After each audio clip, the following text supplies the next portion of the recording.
ഞങ്ങൾ ജയ്സാൽമീർ കോട്ടയ്ക്കുള്ളിലേക്ക് കടന്നപ്പോൾ കണ്ട കാഴ്ചകൾ വളരെ മനോഹരമായിരുന്നു.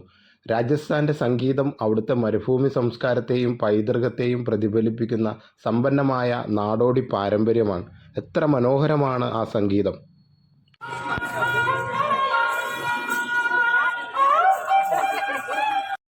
ജയ്സാൽമീറിലെയും ജോധ്പൂരിലെയും മണൽക്കല്ലുകൾ വളരെയേറെ പ്രസിദ്ധമാണ്. ഇവിടുത്തെ സ്മാരകങ്ങളിലും ആധുനിക നിർമ്മിതികളിലും ഒരുപോലെയാണ് ഈ കല്ലുകൾ ഉപയോഗിക്കുന്നത്.